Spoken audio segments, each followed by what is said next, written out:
Polarization of light. Girls, polarization of light is the phenomena which is purely for the transverse wave. You know that light has dual nature. It has wave nature as well as particle nature. And the wave nature is predicted by the phenomena just like diffraction and polarization. Polarization में मैंने आप लोगों को पहले ही बताया था कि आपके पास जो वाइट लाइट होती है, इलेक्ट्रोमैग्नेटिक वेव स्पेशली जो सन से आ रही होती हैं, it has electric field component and magnetic field component.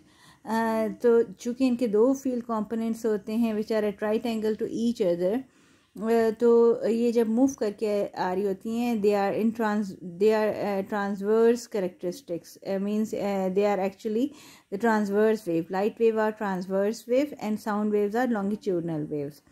So light wave जब ट्रेवल करके आ रही होती हैं तो इनका electric field component, magnetic field component दोनों perpendicular to each other oscillate कर रहे होते हैं. सो पोलराइजेशन जो प्रोसेस होता है उसमें हम क्या करते हैं, हमें उसके एक कंपोनेंट को रिस्ट्रिक्ट कर देते हैं और दूसरे कंपोनेंट को पास ऑन होने देते हैं. तो जब आपके पास जो लाइट की वेव होती है उसकी सिंगल प्लेन ऑफ ऑसिलेशन रह जाती है, मतलब पहले तो आपके पास perpendicular plane of oscillation and horizontal plane of oscillation, दो प्लेन ऑफ ऑसिलेशंस होती हैं. अब अगर आप उसको रिस्ट्रिक्ट कर दें सिंगल प्लेन ऑफ ऑसिलेशन में, सिर्फ उसकी या तो वर्टिकल प्लेन ऑफ ऑसिलेशन रहने दें या हॉरिजॉन्टल प्लेन ऑफ ऑसिलेशन रहने दें और दूसरी को कट डाउन कर दें, तो आपके पास जो वेव ट्रांसवर्स वेव बाकी बचती है वो पोलराइज्ड लाइट बन जाती है. तो पोलराइजेशन की जो डेफिनेशन है, it is the polarization is the process by which electric and magnetic vibrations of light waves are restricted to single plane of vibration.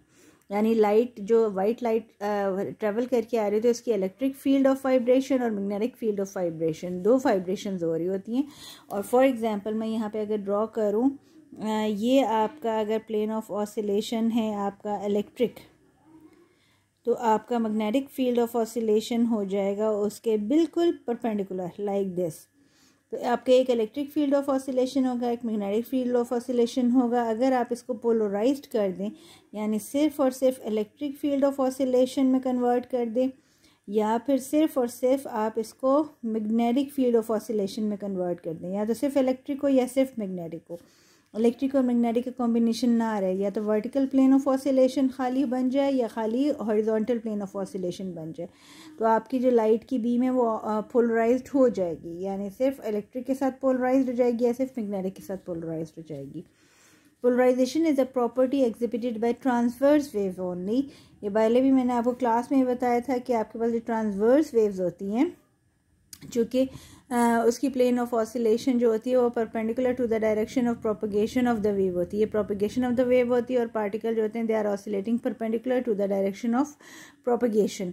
तो आपके पास ट्रांसवर्स वेव को हम पोलराइज करते हैं, या तो उसकी वर्टिकल प्लेन ऑफ ऑसिलेशन रहने देते हैं या फिर हॉरिजॉन्टल रहने देते हैं, जिस तरह से ये हैं, और किसी एक कंपोनेंट ऑफ ऑसिलेशन को हम कट डाउन कर देते हैं, निकाल देते हैं.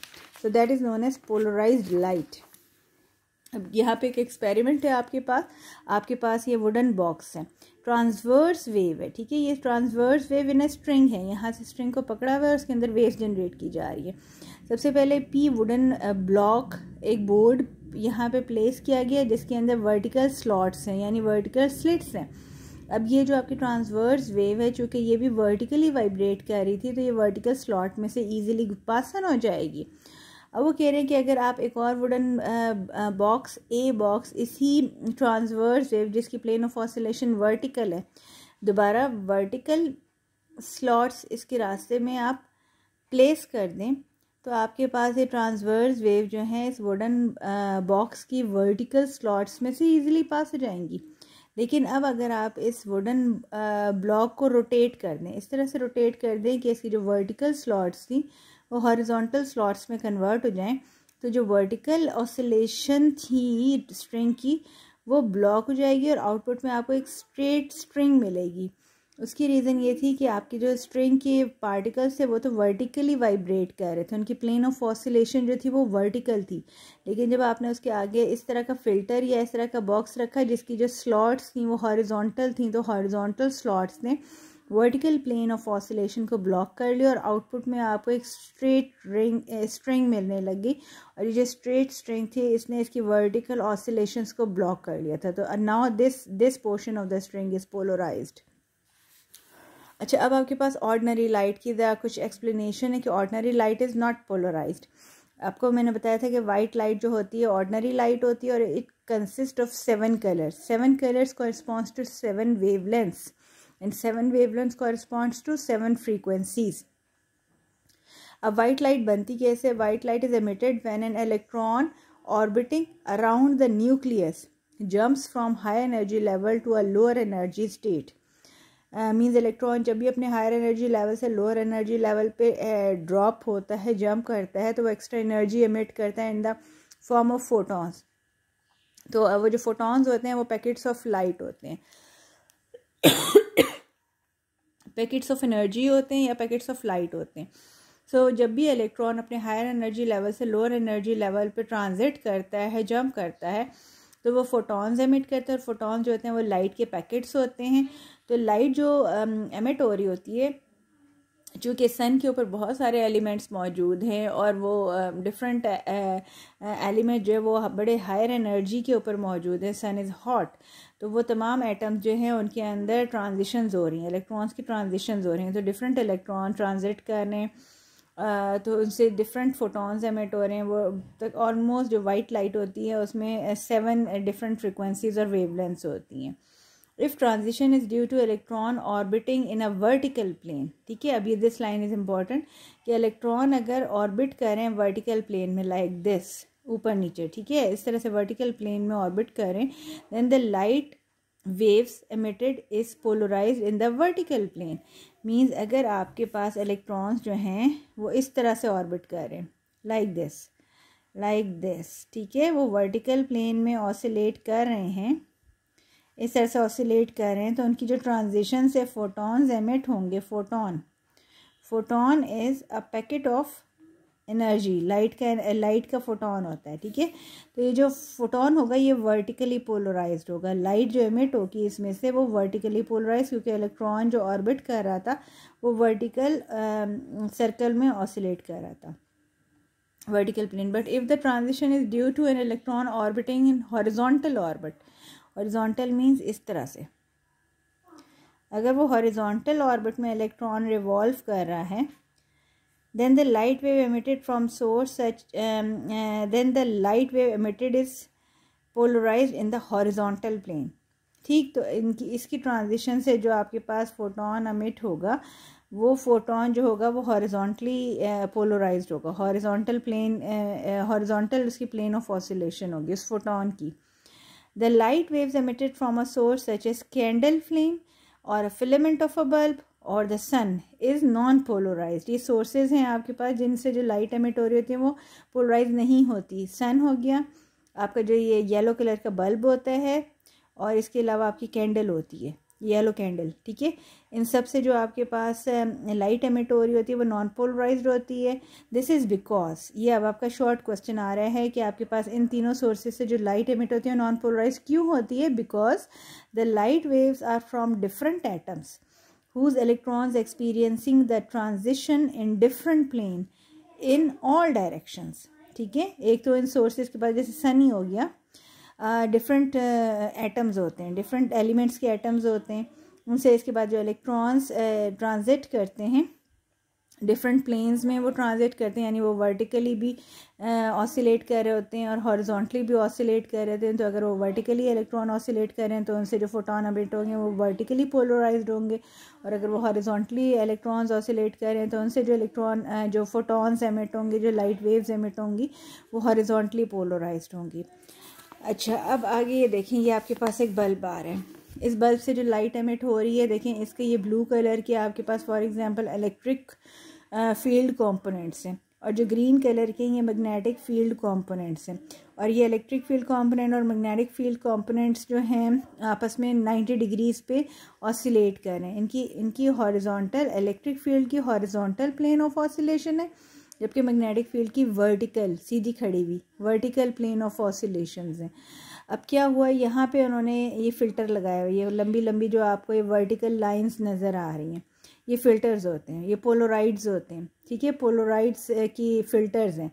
अब जब वाइट लाइट इन पोलराइड्स के अंदर से पास ऑन हुई है तो उससे क्या हुआ है, चूँकि magnetic field for example green colour की magnetic field vertical plane of oscillation से वाइब्रेट कर रही थी, तो चूँकि वर्टिकल इन्होंने यहाँ पे पोलराइड्स अटैच किए हुए फ़िल्टर, तो वर्टिकल जो प्लेन ऑफ ऑसिलेशन थी वो इन पोलराइड्स में से पास ऑन हो गई है, जबकि जो हॉरिजॉन्टल कंपोनेंट ऑफ ऑसिलेशन था, फॉर एग्जांपल ये इलेक्ट्रिक फील्ड कंपोनेंट था, हॉरिजॉन्टल था, तो इन पोलराइड्स ने हॉरिजॉन्टल फील्ड ऑफ ऑसिलेशंस को ब्लॉक कर दिया और वर्टिकल फील्ड ऑफ ऑसिलेशंस को अपने अंदर से पास ऑन होने दिया। तो अब आपके पास चूँकि फ़िल्टर्स वर्टिकल फ़िल्टर्स थे, ये पोलराइड्स जो थे ये वर्टिकल थे, तो अब आपके पास जो लाइट बाहर आई है ये अब आपकी वर्टिकली पोलराइज्ड लाइट है। वर्टिकल प्लेन ऑफ ऑसिलेशन में ये लाइट जो है ये ऑसिलेट कर रही है और ये एमिट हुई है। Now this is vertically polarized light, जबकि शुरू में ये जो इनकैंडेसेंट बल्ब की थी ये आपकी अनपोलराइज थी, इसकी टू प्लेन ऑफ ऑसिलेशन थी, horizontal plane of oscillation and vertical plane of oscillation. Okay, now production of polarized light, light को पोलराइज करने की आपके पास 4 मेथड होते हैं गर्ल्स, वेरियस प्रोसेसेस होते हैं जिनके ज़रिए हम अपनी लाइट को नॉन पोलराइज लाइट को पोलराइज करते हैं। सेलेक्टिव ऑब्जॉर्प्शन, यानी हम क्या करते हैं, हमारे पास अगर लाइट के 2 कंपोनेंट ऑफ ऑसिलेशन है, हॉरिजॉन्टल एंड वर्टिकल, तो हम उसमें से किसी एक को सिलेक्टिवली अब्जॉर्ब कर लेते हैं, एक पोर्शन को अब्जॉर्ब कर लेते हैं और सिर्फ एक पोर्शन को रहने देते हैं, जहाँ से यहाँ पे भी हुआ है कि हॉरिजॉन्टल कंपोनेंट ऑफ ऑसिलेशन को अब्जॉर्ब कर लिए इन पोलराइड्स ने या ब्लॉक कर लिए, और बाकी जो वर्टिकल प्लेन ऑफ ऑसिलेशन था उसको अपने अंदर से पास ऑन होने दिए। दूसरा है रिफ्लेक्शन फ्रॉम सर्फेसेस, रिफ्लेक्शन यानी रास्ते में कोई सरफेस रख देते हैं जिससे लाइट रिफ्लेक्ट होती है, रिफ्लेक्शन से भी आपके पास पोलराइजेशन का प्रोसेस हो जाता है। रिफ्रैक्शन थ्रू क्रिस्टल्स, यानी रास्ते में क्रिस्टल्स रख दिए जाते हैं और क्रिस्टल्स के अंदर जब लाइट रिफ्रैक्ट करके एंटर होती है तो उससे भी वो डिफरेंट एंगल पे डिविएट करती है, और एंगल पे डिविएशन के बाद जो है आपके पास पोलराइजेशन का प्रोसेस हो जाता है। Scattering by tiny particles, tiny particle जैसे हवा के अंदर एयर में आपके पास डस्ट पार्टिकल्स होते हैं, सन की रेज जब आती हैं हमारे एनवायरनमेंट में एंटर होती हैं तो डस्ट पार्टिकल से उनकी स्कैटरिंग होती है, और स्कैटरिंग से भी जो सन की तेज़ी होती है वो काफ़ी हद तक जो है कम हो जाती है, क्योंकि सन की रोशनी जो होती है इन डस्ट पार्टिकल से पोलराइज होती नीचे तक आ रही होती है, तो सन की जो रेज होती हैं वो काफ़ी हद तक जो होती हैं वो पोलराइज हो चुकी होती हैं स्कैटरिंग बाय टाइनी पार्टिकल्स की वजह से। अब वो कह रहे हैं कि selective absorption, this one the first one is the most common method to obtain plain polarized light by using certain polaroid crystals called dicoherric substances. It is made up from the tiny crystals of quinine iodosulfate.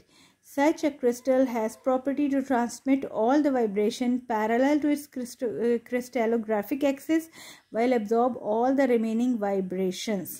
अच्छा, अभी selective absorption कैसे हो रही है वो यहाँ पे ये बता रहे हैं कि आपके पास ये क्रिस्टल्स हैं, इनके क्रिस्टलोग्राफिक एक्सिस हैं, यानी फॉर एग्जांपल ये आपके पास क्रिस्टल है, इसका क्रिस्टलोग्राफिक एक्सिस वर्टिकल है, ठीक है, इस तरह से है क्रिस्टलोग्राफिक एक्सिस। वो आपके पास कल भी हमने पढ़ा था कि आपके पास जो क्रिस्टल होते हैं उनके अंदर एटम्स इस तरह से अरेंज होते हैं कि उनकी एटॉमिक लेयर्स बन रही होती हैं, एक एटॉमिक लेयर, दूसरी एटॉमिक लेयर, तीसरी एटॉमिक लेयर, और 2 एटॉमिक लेयर्स के दरमियान में एक स्पेसिंग होती है जो अबाउट 1 नैनोमीटर के बराबर होती है।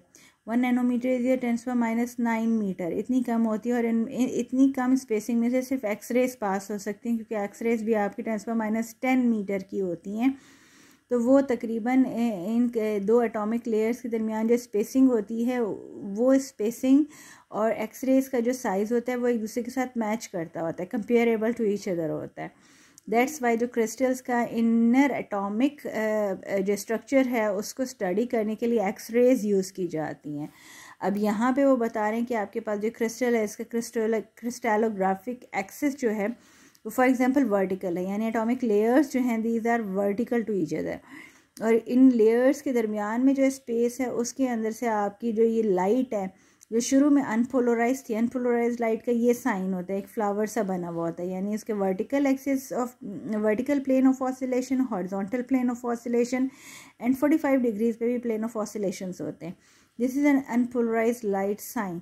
जब ये आपका एक क्रिस्टल से गुजरती है तो क्रिस्टल का जो क्रिस्टलोग्राफिक एक्सिस होता है उसी के अलॉन्ग आपके जो plane of oscillation of the light होता है वो पास ऑन हो सकती है, और बाकी जितने भी आपके पास प्लेन ऑफ ऑसिलेशन है इन डिफरेंट एंगल्स पे इंक्लाइंड, हॉरिजॉन्टल, वो सब के सब यहाँ पे ब्लॉक हो गए, एब्जॉर्ब हो गए, इस क्रिस्टल में एब्जॉर्ब हो गए, और सिर्फ आपके पास वर्टिकल प्लेन ऑफ ऑसिलेशन इसमें से एमिट हुआ है। ये पोलराइज लाइट है। इसके बाद वो कह रहे हैं कि आपने दोबारा ऐसे ही एक और क्रिस्टल इसके रास्ते में रखा है, तो अगेन आपके पास यही वर्टिकल प्लेन ऑफ ऑसिलेशन इसमें से पास ऑन हो गए। लेकिन अब अगर आप इस क्रिस्टल को रोटेट कर देते हैं 90 डिग्रीज पे, यानी इसको हॉरिजॉन्टल बना देते हैं, इसकी प्लेन ऑफ ऑसिलेशन को हॉरिजॉन्टल बना देते हैं, तो आपकी जो वर्टिकली पोलराइज लाइट होती है अब वो हॉरिजॉन्टल क्रिस्टल में से नहीं गुजर सकेंगी, क्योंकि इस हॉरिजॉन्टल क्रिस्टल का जो क्रिस्टलोग्राफिक एक्सिस है वो हॉरिजॉन्टल बन चुका है, और ये आपकी वर्टिकली पोलराइज लाइट है। तो ये क्रिस्टल इस वर्टिकल पोलराइज लाइट को भी एब्जॉर्ब कर लेगा और आउटपुट में आपके पास नो लाइट, कोई लाइट नहीं आएगी। So this is the selective absorption method, यानी आपने अपने क्रिस्टल के एक्सिस को ऐसे सेट करना है कि बाकी सारी प्लेन ऑफ ऑसिलेशंस को ये एब्जॉर्ब कर ले और सिर्फ उन एक्सिस ऑफ रोटेशंस को एमिट करे जो कि जिसके अलॉन्ग इस क्रिस्टल का क्रिस्टलोग्राफिक एक्सिस था। Okay, next is polarization by reflection. This is a very important rule. ये अक्सर आपके लॉन्ग क्वेश्चन में आता है कि व्हाट इज़ योर ब्रेस्टर्स लॉ। ठीक है, ब्रेस्टर्स लॉ आपका क्या होता है, यह आपका अभी हम पढ़ने जा रहे हैं। This is polarization by reflection.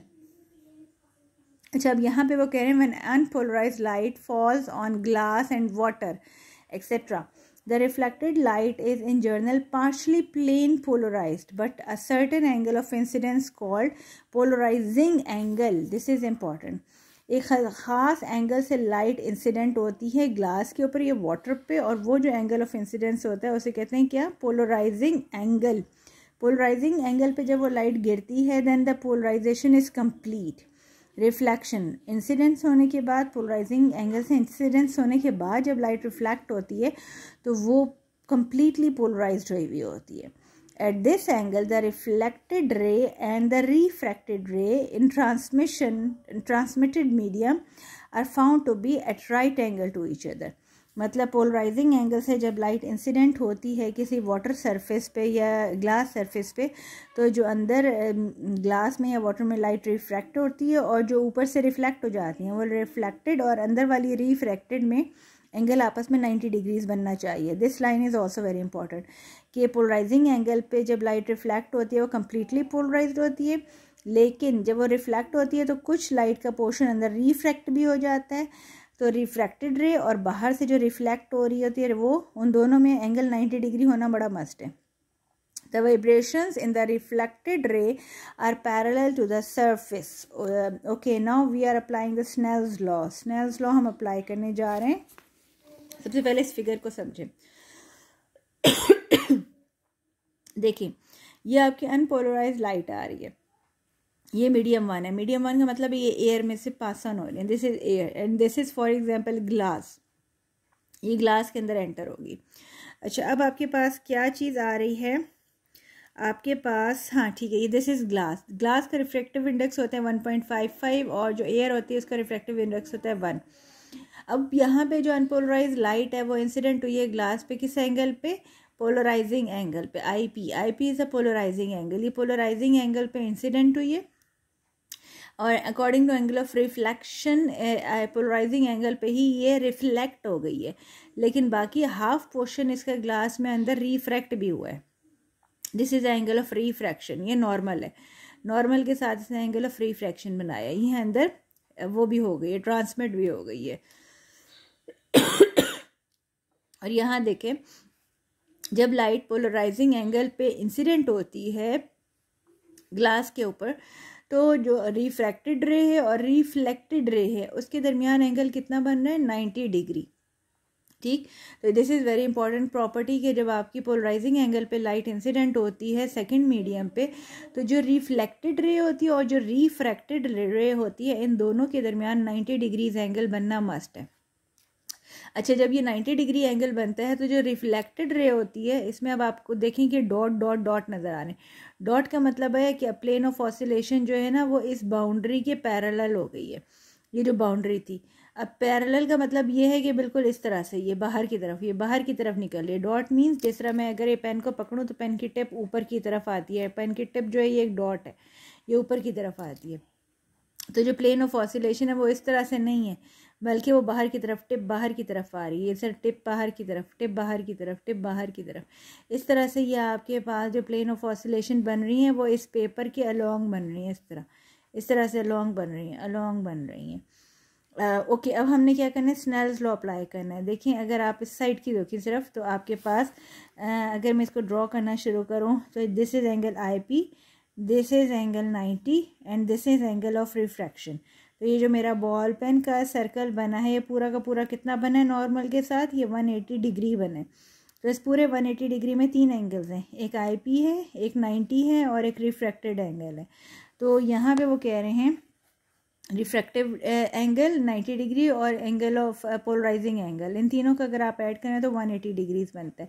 और स्नेल्स लॉ होता है n1 sine theta 1 is equal to n2 sine theta 2, यानी n1 आपका फर्स्ट मीडियम का रिफ्रैक्टिव इंडेक्स है, इसका ये n1 जो क्या है 1.0 एयर के केस में, दिस इज़ योर एयर के केस में n1 is 1, n1 sine theta 1 और साइन थीटा 1, थीटा 1 आपका है I P, this is I P, ठीक। तो n1 sine theta I P is equals to n2, this is n2 आपके पास क्या है, वो है 1.55 और ये आपके पास है ग्लास का जो रिफ्रैक्टिव इंडेक्स होता है वो होता है 1.55।